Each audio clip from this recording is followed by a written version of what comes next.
Welcome है सभी का। दोस्तों इससे पहले वाले वीडियोस में हम लोगों ने क्वेश्चन नंबर 5 तक कंप्लीट कर लिया था और मैंने आपको बोला था कि क्वेश्चन नंबर 6 से हम लोग सेकंड पार्ट में करेंगे। तो उम्मीद करता हूं आप लोगों ने क्वेश्चन नंबर 1 से लेकर क्वेश्चन नंबर 5 के सभी प्रश्नों को याद भी कर लिया होगा, प्लस में आपने उसे अपने कॉपी में नोट भी कर लिया होगा। देखिए प्रश्न था हमारा कि पहला नंबर प्रश्न थोड़ा सा मैं एक बार रिवाइज कर दूं, ज्यादा समय नहीं लूंगा, बस उसे हम लोग थोड़ा सा देख लेंगे।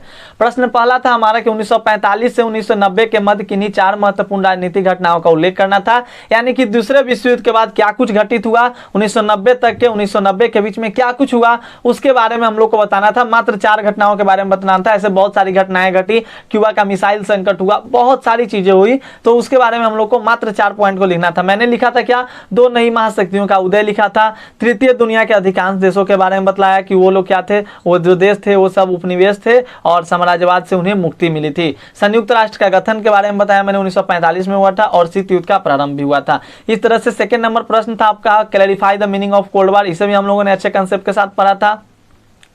थर्ड प्रश्न था आपका कि शीत युद्ध के किन्हीं 5 उत्तरदायी कारणों को लिखें, इसे भी आप लोगों ने उम्मीद करता हूं याद कर लिया होगा और वीडियो को फटाफट से शेयर कर दीजिए ताकि आपके सभी मित्र जुड़ जाएंगे। और what do you mean by the Cuban missile crisis, यानी कि क्यूबा मिसाइल संकट से आप क्या समझते हैं, यह भी प्रश्न आपके लिए इंपॉर्टेंट था और आप उम्मीद करता हूं कि आपने इस प्रश्न को भी कर लिया होगा और याद कर लिया होगा। दोस्तों इन सभी प्रश्नों को भूल कर भी आप लोग छोड़िएगा नहीं क्योंकि इंपॉर्टेंट प्रश्न है भैया। गुटनिरपेक्ष आंदोलन क्या है, व्हाट इज नॉन अलाइजेंट मूवमेंट, जिसे आप शॉर्ट में NAM नाम के नाम से भी NAM यानी नॉन अलाइजेंट मूवमेंट के नाम से भी जानते हैं, तो याद रखिएगा। नेक्स्ट हमारा अगला प्रश्न आज का जो हमारा है मेन जो टॉपिक क्वेश्चन नंबर 6 से हम लोग करेंगे। तो प्रश्न क्या कहता है, प्रश्न को देखिएगा, लाजवाब प्रश्न है आपके और सारे प्रश्न इंपॉर्टेंट रहेंगे, तो प्रश्नों को भूल कर भी भूलने की गलती नहीं करनी है, भूल कर भी भूलने की गलती नहीं करनी है। और हम लोग आ चुके हैं पार्ट 2 वीडियो में और प्रश्न कहता है हमारा कि why has India adopted the policy of non alignment, यानी कि आपने पिछले क्लास में पढ़ा कि गुट निरपेक्ष क्या था, यानी किसी भी गुट में हम लोग शामिल नहीं होंगे, हम अपने देश की भलाई को देखेंगे, अपने राष्ट्र के प्रति हम लोग पहले अपने राष्ट्र के प्रति सजग रहेंगे, तभी जाकर हम लोग आगे बढ़ सकते हैं। इसका ध्यान में रखते हुए गुट निरपेक्षता की अपनाया गया था। और प्रश्न कहता है हमारा कि भारत ने आखिरकार गुट निरपेक्षता की नीति क्यों अपनाई। तो समझिएगा यहाँ पर कुछ टर्म्स हैं। क्या टर्म्स है कि 15 अगस्त 1947 ईस्वी को स्वतंत्र भारत के पश्चात भारत ने गुट निरपेक्षता की नीति को अपनाया था और भारत द्वारा इस नीति को अपनाने के मुख्य कारण निम्नलिखित है, यानी कि अपना देश 15 अगस्त 1947 को आजाद हुआ और आपको पता ही है ना कि जो 2 गुट थे आपके, कौन कौन गुट, USSR का और USA का गुट था, वो क्या था, वो बहुत हम लोगों से क्या था, महाशक्तिशाली था। हम लोग तो उस टाइम हम लोग भाई दूसरे के चंगुल से कैद थे और दूसरे के चंगुल से हम लोग आजाद हुए थे, तो उस टाइम तो हम लोगों की शक्ति उतनी ज्यादा नहीं थी, इसलिए हम लोगों ने सोचा कि क्यों वो लोग लड़ रहे हैं, हम लोग हाँ शांत कराएंगे, शांति का माहौल बनाएंगे, लेकिन उसमें शामिल होकर और क्यों उसमें हम लोग बढ़ाने जाए। जैसे मान लीजिए कि आपके पापा और के चाचा आपके लड़ रहे हैं, ठीक ना, और इधर से आप भी लड़ने लगिएगा और उधर से आपका भाई भी लड़ने लगेगा, चचेरा भाई भी लड़ने लगेगा, तो भाई माहौल तो गड़बड़ा जाएगा। तो अगर अमेरिका और सोवियत एक दूसरे का पहले तो दोनों बना हुआ है दुश्मन, और इसमें मान लीजिए भारत अमेरिका का ही साथ दे दे, मान लीजिए सोवियत संघ का ही साथ दे दे, तो और उसमें क्या हो जाएगा, युद्ध का संभावना बन जाएगा। और अगर तीसरा विश्व युद्ध होगा तो पहले तो भैया भारत ही गुलाम होगा, जो आजाद हुआ है पहले वही ना गुलाम होगा। क्यों दोस्तों, क्योंकि अभी उसके पास उतनी शक्तियां नहीं थी, उतने उसके पास पावर नहीं थे कि वो युद्ध की मार को झेल सके। वो तो खुद अभी गुलाम से उसको चंगुल माने प्रतंत्र से वो खुद अभी स्वतंत्र हुआ है और अभी तुरंत उसके पास तीसरे विश्व युद्ध की संभावनाएं आ जाए तो वो क्या हो जाएगा, सह पाएगा उसे। तो भारत यानी जो गुट निरपेक्ष राज्य, जो गुट निरपेक्ष देश थे, जो किसी भी गुट में शामिल नहीं होते, जिन्होंने अपनी तीसरी दुनिया बनाई थी, उन देशों ने क्या सोचा कि हम लोग इस लड़ाई को यानी कि जो शीत युद्ध चल रहा है इसे ठंडा करने का प्रयास करेंगे, उसे हम लोग कम करने का प्रयास करेंगे, बल्कि और गुट में हम लोग शामिल होकर उसे भभकाने का यानी कि जैसे कैसे कहता है आग में घी डालने का कार्य हम लोग नहीं करेंगे। तो भारत ने यही बात को सोचा, तो अपना देश 15 अगस्त 1947 ईस्वी को स्वतंत्र हुआ था और स्वतंत्रता के बाद भारत ने गुट निरपेक्ष नीति को अपनाया था। हमारे प्रधानमंत्री पंडित जवाहरलाल नेहरू का ये देन था गुट निरपेक्ष नीति। तो भारत में अपने को गुट संघर्ष सम्मिलित करने की अपेक्षा देश की आर्थिक, सामाजिक तथा राजनीतिक प्रगति की ओर ध्यान देने में अधिक लाभ समझा, क्योंकि हमारे सामने अपनी प्रगति अधिक आवश्यक है। बिल्कुल अपना काम बनता तो बाहर में जानता भैया, पहले अपने देश को देखना है। अब हम सोवियत संघ का साथ दे देंगे, अमेरिका का साथ दे देंगे, तो उससे हमें क्या फायदा। और अपना देश अभी आजाद हुआ है, अगर अभी हम किसी गुट में शामिल हो जाते हैं तो ये तो बात है ही है कि वो गुट हमें सहायता प्रदान करेगी, लेकिन सहायता प्रदान करेगी। लेकिन क्या होगा, अगर ऐसे करते करते इसके पास ज्यादा देश हो गए, उसके पास ज्यादा देश हो गए, तो एक युद्ध का बड़ा भयंकर मामला सामने आ जाएगा दोस्त। और जब बड़ा मामला सामने आएगा तो हम लोग के पास तो अभी इतनी शक्ति नहीं कि हम लोग लड़ सकते हैं, उसका हम लोग सामना नहीं कर सकते हैं। इसीलिए भारत ने गुटनिरपेक्ष नीति को अपनाया था, और अपने देश की आर्थिक राजनीतिक प्रगति को ध्यान में रखते हुए। सेकेंड जो आपका पॉइंट है, सरकार द्वारा किसी भी गुट के साथ मिलने से यहाँ की जनता में भी विभाजनकारी प्रवृत्ति उत्पन्न होने का भय था, और उससे राष्ट्रीय एकता को धक्का लगता। बिल्कुल, तुम मुझे खून दो मैं तुम्हें आजादी दूंगा, भगत सिंह ने पूरे नारा दिए, करो या मरो का नारा गांधी जी ने दिया, ये सब नारा हमारे देश की आजादी के लिए हुआ था। उस टाइम क्या था, यूनिटी बनी हुई थी, केवल वही हुआ। द्वै राष्ट्र का विभाजन में आप लोग को पढ़ने के लिए मिलेगा, मोहम्मद अली जिन्ना ने आग भड़का दिया था, तो आग लगा भी, चिंगारी भी, और इतना चिंगारी फैला कि आग बबूला हो गया, पूरा का पूरा उन्होंने आग में घी डाल दिया पूरे अच्छे तरीके से।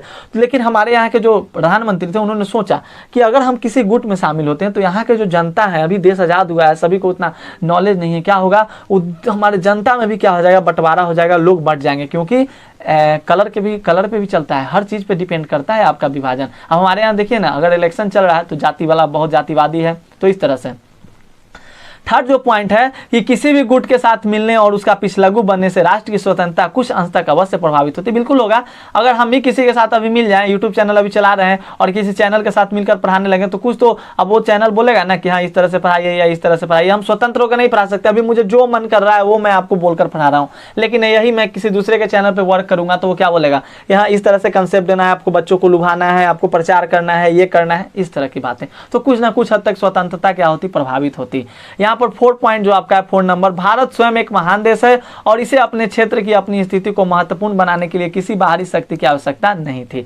ऐसी बात हम लोगों ने अपने आप को गर्वान्वित महसूस करने के लिए किया। तो आपको पॉइंट बनाना है कि भारत ने गुटनिरपेक्ष नीति को क्यों नहीं अपनाया था, क्यों अपनाया था, भारत ने गुटनिरपेक्ष नीति को क्यों अपनाया था। तो यही बात है, क्योंकि भारत अपना जो था उसी टाइम स्वतंत्र हुआ था, और हमारे देश के जो राष्ट्रपति प्रधानमंत्री थे वो चाहते थे कि पहले अपने देश के बारे में हम लोग सोचें, अपने देश की भलाई के बारे में सोचें। उम्मीद करता हूं क्लियर होगा। क्वेश्चन नंबर 7 है हमारा, ये भी आपके लिए काफी ज्यादा इंपॉर्टेंट है, प्रश्न को समझिएगा। कहता है गुटनिरपेक्ष आंदोलन का आरंभ, लक्ष्यों एवं उद्देश्यों, उपलब्धियों का विवरण दीजिए। प्रश्न क्या कहता है कि डिस्कस बिगिनिंग एम्स और objection and achievement of non alignment movement, यानी कि NAM का क्या मूवमेंट का क्या उद्देश्य था, इसके क्या लक्ष्य थे और इसने क्या क्या उपलब्धियां प्राप्त की, इसे आपको बताना है। तो सबसे पहले हम लोगों ने जाना है कि गुटनिरपेक्ष आंदोलन का उत्थान भारत के प्रधानमंत्री श्री जवाहरलाल नेहरू, यूगोस्लाविया के राष्ट्रपति मार्शल टीटो, मिस्र के राष्ट्रपति अब्दुल नासिर ने प्रमुख भूमिका निभाई थी। और गुटनिरपेक्ष राष्ट्रों का पहला शिखर सम्मेलन यूगोस्लाविया की राजधानी बेलग्रेड में सितंबर 1961 में हुआ था, और 1983 में भारत की राजधानी नई दिल्ली में हुआ था। तो ध्यान रखिएगा, सातवां शिखर सम्मेलन। तो गुटनिरपेक्ष आंदोलन प्रारंभ तथा इसका उद्देश्य का क्या सिद्धांत था, तो सिद्धांत वही था, मैंने बताया। लोगों ने गुटनिरपेक्ष नीति क्यों अपनाई, देशों ने गुटनिरपेक्ष नीति क्यों अपनाई थी, अपने देश के विकास के लिए, साथ साथ कि युद्ध शांत न हो जाए, तीसरा विश्व युद्ध ना हो, इसके लिए अपनाया था। तो कहता है कि गुटनिरपेक्ष देशों ने युद्धों के विरुद्ध और विश्व में शांति स्थापना की भावना को महत्व दिया था। मतलब विश्व में शांति स्थापना करना है हम लोग को, और युद्धों के विरुद्ध मतलब ये क्या थे, युद्ध के विरुद्ध थे। युद्ध से किसी की हानि नहीं होती, किसी का लाभ नहीं होता है, हानि ही हानि होता है। अगर आप भी युद्ध करते हो किसी से तो हानि होने, तो जितना हो सके हम लोग बचें और अपने आप को विकास करें। आप खुद विकास कर जाओगे ना, तो एक दिन आपको वही जो युद्ध की, जिससे आपको लड़ने की प्रवृत्ति थी, जिससे आप लड़ना चाहते थे, वही आपका नतमस्तक हो जाएगा। इसीलिए अपने विकास के ऊपर ध्यान देना चाहिए। रुकावटें हजार आएगी लेकिन रुकना नहीं है, मेहनत करते रहना है, अग्रसर रहना है और पढ़ाई के प्रति हमेशा संवेदनशील रहना है। यही आपको, विद्या ही वो चीज है जो आपको सारी चीजें दे सकती है।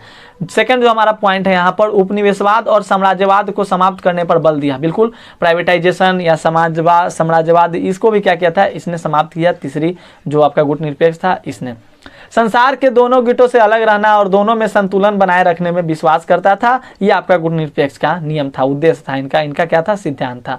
प्रत्येक देश को आत्मनिर्भर बनने में सहायता देना तथा स्वतंत्र देशों को स्वतंत्र कराने के लिए प्रयत्न करना। और भी बहुत सारे जो देश अभी तक स्वतंत्र नहीं होते उसे भी स्वतंत्र करना, हालांकि बहुत सारे देश स्वतंत्र हो गए थे ये गुटनिरपेक्ष का कारण। ये शस्त्रों के होड़ को समाप्त करने के पक्ष में है। बिल्कुल, शस्त्र से कोई युद्ध ना हो, इस तरीके का ये समाप्त करने का था। गुटनिरपेक्ष आंदोलन समानता के सिद्धांत में विश्वास करता है। यह नस्ली भेदभाव की निंदा करता है। नस्ली भेदभाव मतलब तुम गोरा हो, काला हो, इस तरह की भी भावनाओं को यह समाप्त करता है। पॉइंट 7 है आपका, देखिए कुत्ते भौंक रहे हैं। गुटनिरपेक्ष देश समस्याओं का निपटारा युद्ध द्वारा नहीं बल्कि शांतिपूर्वक तथा आपसी बातचीत के ढंग से निपटाने के पक्ष में है। वह आपस में मेल मिलाप तथा अस्तित्व की भावना में विश्वास करता है। यानी गुटनिरपेक्षता एक ही नियम था कि भाई युद्ध नहीं होने देना है, किसी तरह से हम लोग को युद्ध को रोकना है और उसमें शामिल भी नहीं होना है। शामिल हो जाओगे तो उसका तो दिमाग सनक जाएगा।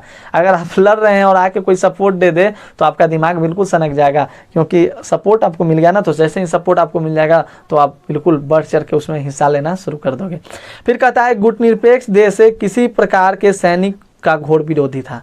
सैनिक का घोर विरोधी था, किसी भी प्रकार के सैनिकों की घोर विरोधी थी। और वह मानवीय आधारों का सम्मान करता है। मानवीय आधार मतलब जो भी मानव के आधार है उसका यह सम्मान करता है। और गुटनिरपेक्ष आंदोलन विभिन्न राष्ट्रों के बीच समानता के अधिकार पर शोषण मुक्त आर्थिक संबंध स्थापित करना, मतलब शोषण मुक्त होना चाहिए। और इसकी उपलब्धियां भी हुई। इसके ही कारण शीत युद्ध की समाप्ति हो गई। गुटनिरपेक्ष इन देशों ने क्या किया, हर समय उन लोगों को बताते रहा, उन देशों को बताया कि नहीं भाई ये तुम गलत कर रहे हो, ये सही कर रहे हो। इस तरीके से उन पर दबाव एक तरह से बनता रहा और फिर इसकी समाप्ति हो गई थी। ठीक है, तो थोड़ा सा ध्यान दीजिएगा। यहाँ पर कहता है उपलब्धियाँ, इनकी क्या उपलब्धियाँ थी, आखिरकार गुटनिरपेक्ष बना तो इसकी क्या क्या उपलब्धियाँ रही। तो कहता है कि महाशक्तियों में तनाव की कमी आई, tension reduced among super powers. कैसे भाई, तो गुटनिरपेक्ष देशों ने किसी भी इस महाशक्ति में शामिल न होकर बेहतर दुनिया के निर्माण की नीति अपनाई। उन्होंने ऐसी सद्भावना की नीति अपनाई कि दोनों महाशक्तियाँ एक दूसरे के निकट आ गई और उनमें तनाव की कमी आई। मतलब तनाव की स्थिति कमी, मतलब किसी में शामिल नहीं होंगे तो तुम्हारी शक्ति बढ़ेगी नहीं भाई। तुमको कॉम्प्लेन बॉर्नविटा देंगे नहीं तो शक्ति बढ़ेगा कहां से, तुम लड़ोगे। अरे चुप रहो ना। यही सब पुतोह लोग करती है अपने सास के साथ, समझिएगा कंसेप्ट को। अगला हमारा प्रश्न है स्वतंत्रता की लहर, वेव ऑफ फ्रीडम। यानी पराधीन राष्ट्रों को स्वाधीनता के लिए गुटनिरपेक्ष देशों ने साम्राज्यवादी शक्तियों पर नैतिक दबाव डाला। परिणाम स्वरूप आज लगभग सारा विश्व स्वतंत्र है। लगभग सारा विश्व स्वतंत्र आज ही है, सब लोग, हम लोग स्वतंत्र हैं। और भी जो देश थे वो गुलाम थे, वो स्वतंत्र हुए। तो गुटनिरपेक्षता की नीति ने बहुत क्रांति लाई थी और विश्व में शांति स्थापना करना इसका मुख्य मकसद था। तो ध्यान रखना है दोस्तों। अगला हमारा प्रश्न है, ये प्रश्न भी आपके लिए इंपॉर्टेंट रहेगा। आ गया है, देखिए क्या कहता है, निशस्त्रीकरण यानी डिसआर्मेंट, किसी तरह का अस्त्र शस्त्र का प्रयोग ना करते हुए भी युद्ध को रोक देना है अपने दिमाग से। इन देशों ने अस्त्र शस्त्र की होड़ के विरुद्ध एक आंदोलन छेड़ा। परिणाम स्वरूप महाशक्तियों ने शस्त्रों पर प्रतिबंध लगाने के लिए अनेक प्रस्तावों पर हस्ताक्षर किए। आज तक देखिए भारत ने परमाणु संधि पर, परमाणु हस्ताक्षर पर, संधि पर, प्रस्ताव पर हस्ताक्षर नहीं किया है। यहाँ पर 4 नंबर पॉइंट को देखिए, शीत युद्ध का अंत यानी end of the cold war, ये भी किसका देन है, तो आपका गुटनिरपेक्ष का ही देन है। गुटनिरपेक्ष देशों के फलस्वरूप शीत युद्ध समाप्त हो गया। सच तो यह है कि गुटनिरपेक्ष देशों ने विश्व के युद्धों में विरुद्ध और शांति के पक्ष में आवाज उठाई थी। इस प्रकार गुटनिरपेक्ष आंदोलन ने आदर्श विश्व बनाने के अथाह योगदान दिया, जो एक वरदान साबित हुआ। तो दोस्तों मैंने आपको इस चैप्टर से टोटल 7 क्वेश्चन को कराया और उम्मीद करता हूँ 7 क्वेश्चन को करते करते आपका पूरा चैप्टर कंप्लीट हो गया। आपने क्या पढ़ा, शीत युद्ध के बारे में पढ़ा, शीत युद्ध के कारण के बारे में पढ़ा, 1945 से लेकर 1991 के बीच में जो जो घटनाएं घटी उसमें से 4 महत्वपूर्ण घटनाओं के बारे में आपने पढ़ा। आपने गुटनिरपेक्ष आंदोलन के बारे में पढ़ा। एक उपनिवेशवाद का डिफिनीशन याद रखिएगा। आप याद रखिएगा क्या, आप साम्राज्यवाद का डिफिनीशन याद रखिएगा। उपनिवेश का मतलब होता है गुलाम, जैसे कि अंग्रेजों ने हम लोग को उपनिवेश किया था, उसी तरह से उपनिवेशवाद होता है। तो हम लोग क्या थे, अंग्रेजों के उपनिवेश थे, हम लोग अंग्रेजों के क्या थे, गुलाम थे। इस तरह से याद रखना है। और आज हम लोग स्वतंत्र हैं, पूरा फ्री जीवन जी रहे हैं। हमारे संविधान है, उस संविधान के अकॉर्डिंग हम लोग जी रहे हैं, पढ़ पा रहे हैं, हर चीज को फॉलो कर रहे हैं। तो उम्मीद करता हूं कि शीत युद्ध का दौर आपने बिल्कुल मजेदार तरीके से सारे प्रश्नों को किया होगा और आपके सारे प्रश्न आपको अच्छे तरीके से समझ में आए होंगे। मेरा एक कोर्स है जो रूपी 499 का चल रहा है, 499 का चल रहा है। अगर आप उसे परचेज करना चाहते हैं तो परचेज कर सकते हैं। उसमें आपको एग्जामिनेशन के फुल तैयारी कराई जाएगी, वो जिम्मेदारी मेरी रहेगी। क्वेश्चन बैंक दिए जाएंगे, जितने भी आपके प्रश्न इंपॉर्टेंट होंगे सारे प्रश्न दिए जाएंगे और क्लासेस उसमें पर डे चलाई जाएगी। ठीक है, लाइव क्लासेस चलेगी गूगल मीट पे, तो गूगल मीट पे हम लोग लाइव क्लासेस करेंगे। आप भी अपने फेस को हमें दिखा सकते हो, बंद भी कर सकते हो, और मतलब फेस टू फेस आप हमसे पढ़िएगा। बिल्कुल क्लास जैसा माहौल रहेगा और उसमें हम लोग बहुत अच्छे तरीके से बिल्कुल क्लास का माहौल क्रिएट करेंगे और उस तरीके से पढ़ाई करेंगे कि आपको बिल्कुल आनंद महसूस हो। क्यूजेज भी उसमें कराएंगे हम लोग, एक दूसरे से क्वेश्चन भी पूछा पूछी होगा, वो उससे पूछेगा, लड़के लड़कियों का ग्रुप भी बनेगा, लड़का जीतता है, लड़कियां जीतती है। इस तरीके से करते करते हम लोग सारे प्रश्नों को, सारे चीज़ों को इतने आसानी तरीके से कर लेंगे कि एग्जाम की कोई गारंटी नहीं। एग्जाम में एक भी प्रश्न तो छूटेगा नहीं। और मुझे उम्मीद है कि इस साल हमारे चैनल से आप लोग अच्छा जरूर करेंगे, तो जरूर अच्छा कीजिएगा। और चैनल का भी नाम याद रखिएगा, सॉफ्ट स्टडी आकाश कुमार, तो ऐसा नहीं है, भूलिएगा नहीं। और मैं आपके लिए निरंतर वीडियो बनाते रहूंगा, हर एक चैप्टर की वीडियो अपलोड करते रहूंगा। हालांकि अभी मेरे एग्जामिनेशन चल रहे हैं तो थोड़ा सा अभी मुझे प्रॉब्लम हो रही है वीडियोस बनाने में, लेकिन फिर भी वीडियो आप लोग को मिलते रहेंगे। तो उम्मीद करता हूं आपको वीडियो समझ में आई हो। Take care all of you. Video को ज्यादा से ज्यादा शेयर कीजिएगा, और यदि आपने अभी तक हमारे टेलीग्राम चैनल को नहीं ज्वाइन किया है तो प्लीज आप हमारे टेलीग्राम चैनल को ज्वाइन जरूर कर लीजिए। दोस्तों, टेलीग्राम चैनल ज्वाइन करने के क्या क्या आपको फायदे हैं, इससे आपको बहुत ज्यादा फायदे हो जाते हैं। आप अगर हमारे टेलीग्राम चैनल को ज्वाइन करते हो तो आपको वहां पे जितने भी आपको टर्म बेसिक नॉलेज है वो सारी चीजें वहां पे मिल जाती है, जितने भी इंफॉर्मेशन है वो सब आपको वहां पे मिल जाती है। तो कैसी लगी आपको वीडियो को लाइक जरूर कीजिएगा, कमेंट एक जरूर छोड़ के जाइएगा। मिलेंगे हम लोग अगली वीडियो में, तब तक के लिए धन्यवाद। Take care all of you. Next video में ऑब्जेक्टिव के साथ मिलेंगे।